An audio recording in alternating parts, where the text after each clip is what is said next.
My name is Daniel Song. It's kind of funny, I don't know where the automotive journey or that passion started for me. Typically when you hear people who share their story, they'll say that their father was a mechanic or their grandfather was a car guy. They grew up working on cars together. That's usually the cliche stories you get to hear. My family was not into cars. My dad wasn't into cars. My grandparents weren't into cars. Like me growing up too, I wasn't a huge Hot Wheels guy either. So I'm not sure exactly where it started.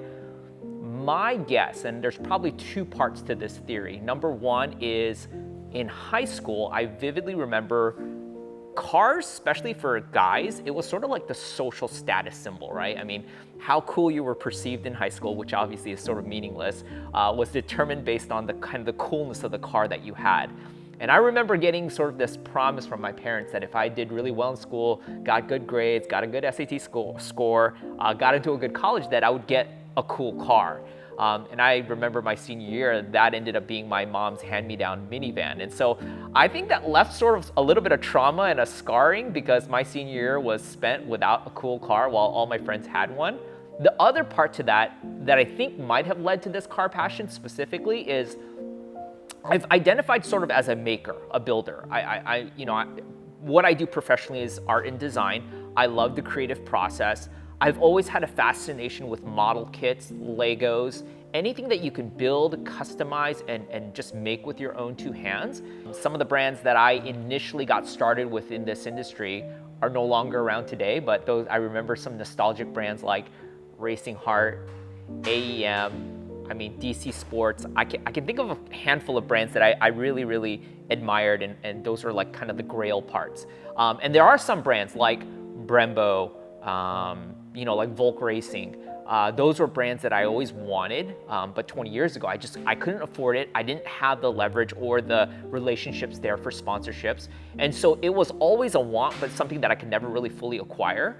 And it's kind of cool that over the last 20 years, I've been able to build and network relationships that now allow me to work with these brands that 20 years ago I thought were like grail brands. And so, brands that have legacy, a rich history, those are brands that I gravitate towards. So Driven Mind is pretty much my passion project.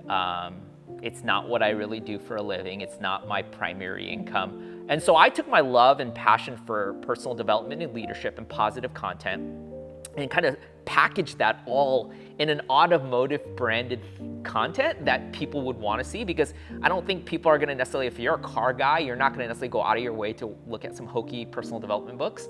That's when it dawned on me, you know what, I should use this platform. Yes, I'm going to continue to build cool cars. I'm going to have fun doing what I do, but why not drive that traffic towards something that I'm really passionate about? And so about 4 years ago, I started Driven Mind. I remember somebody reaching out saying that they were going through a really dark time. They just had recently gone through a divorce. They had lost custody of their child. They were dealing with substance abuse, and they were, sort of like contemplating suicide, which, that's heavy to hear. I don't care that he's half a world away and he's a stranger, but that's heavy to hear. And he said that the content that I was posting helped him. He's now thriving. He's rebuilding relationships with his children. He's now at a steady workplace. He's clean. And if nothing else, even if it's not 1 million people, the fact that that one person was sort of brought back to light and life through Driven Mind, that to me gets me pumped to continue that journey.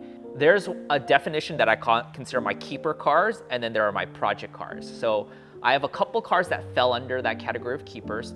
My first one is a 1972 Datsun 240Z. That was a full nut and bolt restoration completed by JDM Legends out of Salt Lake City, Utah. And then a mutual friend of mine introduced me to Eric over at JDM Legends, who I realized they were the master at what they did.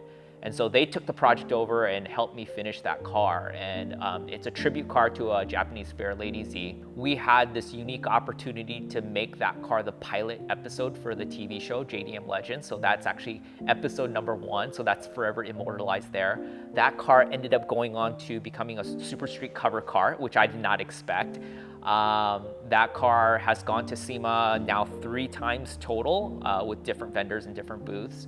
The car was awarded Factory Choice Award by Nissan USA. That was an award given to me by Tamura-san, who was sort of the godfather of the GTR, somebody who was very predominant in the Nissan community. In terms of my current rotation of project cars, I have a GR86 that was recently the world's first K24 turbo swapped car. So it's the first K series in a Gen 2 car. That's a dedicated time attack race vehicle. Next, there's a 2022 GR Corolla, and features probably 80% of its body panels have been replaced with Sabon carbon parts. Front fenders, hood, full roof, all 4 doors, the rear hatch, and I'm probably already missing something, and the body kit, right? And so there's significant weight reduction on that car. It's probably, at the time of filming this video, the most modified GR Corolla in the United States right now. So it's a pretty significant build, and that car is an absolute blast to drive. I know this is probably sort of embarrassing, or maybe like an unpopular opinion, but that might be my favorite car to drive out of all the cars that are in my stable right now. I absolutely love driving the GR Corolla. We have a 2011 Aston Martin Vantage S, and that was a really special project this year because Aston Martins are timeless. They're gorgeous, they're beautiful. I've never met a person who looked at an Aston Martin and said, that car's ugly. I think universally everybody understands that that's really pretty. I've always loved the Vantages, never had a real reason to get one until I met a gentleman named Hiro Akane out of Japan, and he runs a small little boutique brand called ACR Performance. And I started following his page, he started following me, and we were just chatting back and forth, and I noticed this guy was a Aston Martin fanatic, and he has this all carbon fiber exposed Aston, and I was like, dude, this thing is insane. And so I said, well, what if we can work together and I get to build a very, very cool Aston Martin and you get to get your ACR Performance Aston Martin into SEMA. And so we hatched that project probably earlier this year, and as we started, we were gonna build an all carbon Aston. And halfway through that project, he reached out and said, what if we pivot a little bit? And I was like, how? And he goes, what if I build you the first dry carbon Aston Martin kit, right? And so it went from like really cool to like 10x really cool, right? And last but not least is the 2021 G82 M4 wide body that you see behind me. This was a project that was never supposed to happen, believe it or not. This was not on my slate. I normally have an idea of how many cars I'm gonna build for SEMA. We already had 4 projects. Actually, I originally planned 3. The Prius came up last minute, that became 4. And then Adro reached out to me saying, can you build our G82 wide body, which was project number 5. Not gonna do it, can't do it. I don't have the money, I don't have the time. My schedule's already full.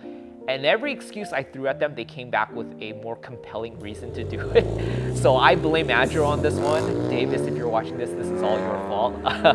And so they liked that idea of an official Adro North America demo car. So on the flip side, I'm super, super grateful that Adro saw me as the right partner for this project. Grateful that they would give me Kit 00. I reached out to our friends over at IND.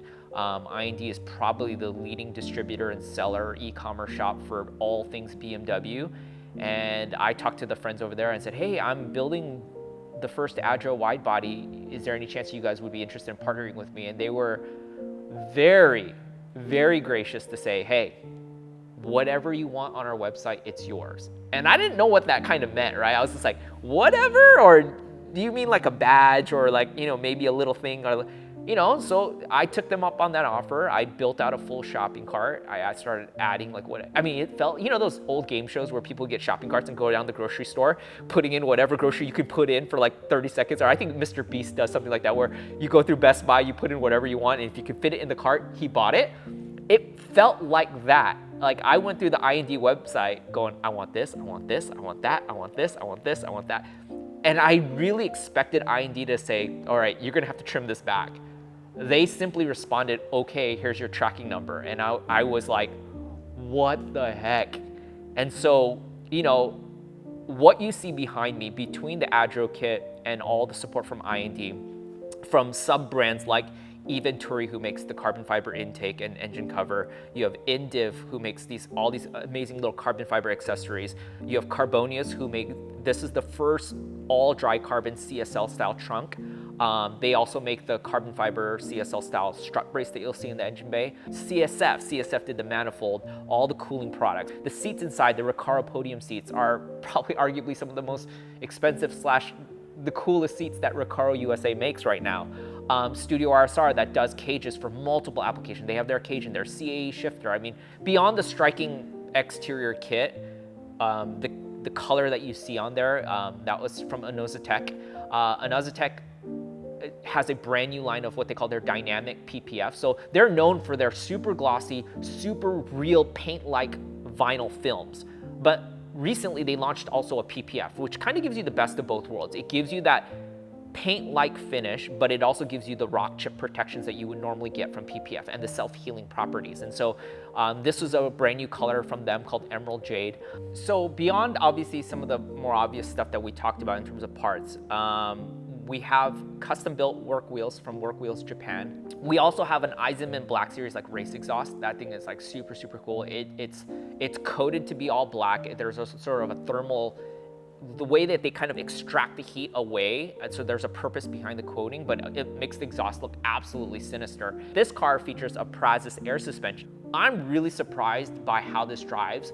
JQ Werkz, who's been taking the internet by storm, I was told that JQ Werkz was developing something. They released their F chassis steering wheel at Beamer Invasion earlier this year, and I saw it, and the piece was gorgeous. You know, I got to meet the owner of JQ Werkz, and he promised me the first G chassis steering wheel adapter, and it's on this car. It's probably one of my favorite pieces because it's a direct connection to the car, right? You have to touch the steering wheel, you have to touch the buttons in order to drive the car, and so there's an everyday experience with that product. My friend Mario from Golden Wrench, who does all of these extremely high quality billet caps, they're dress-up caps for your engine bay. The Adro kit landed, again, about September 12th or September 15th. It arrived in a massive crate. I mean, the crate was the size of a giant jacuzzi. Like, I don't know how else to describe it. I mean, that crate probably had to be like 12 foot by 10 foot by like 6 foot deep. Like me standing up, like I had to peer over the edge to look into the crate, and it was a dual like decker crate.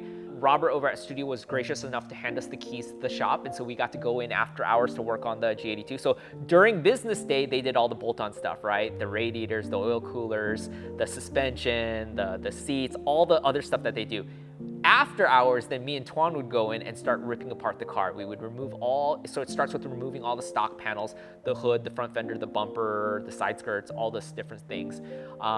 Then we had to dry fit the whole kit first, right? Because you got to make sure that this kit's gonna fit right. And so we went through the dry fitting assembly, make sure everything lines up, all the panel gaps look good, all the panels transition smoothly. We were able to build most of the car after hours at Studio RSR.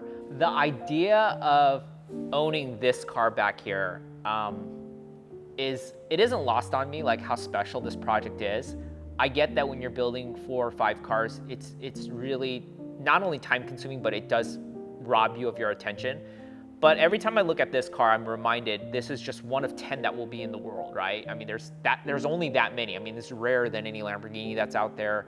And the fact that mine's gonna be always badged as 00, that very special number, that makes it special. The experience of being able to do sort of, again, a shopping spree at IND, that's gonna always be memorable for me. And so the idea of having this completed project, it is truly, truly special. And again, all of this is not possible without obviously the support of the sponsors and partners. I mean, like I said, it's never lost on me. Again, 20 years ago when I started this, I looked up to these brands. I hoped one day that I would get sponsored. And I remember getting my first $50 sponsorship, $100 sponsorships. And it meant the world to me that a brand would trust you enough to do that.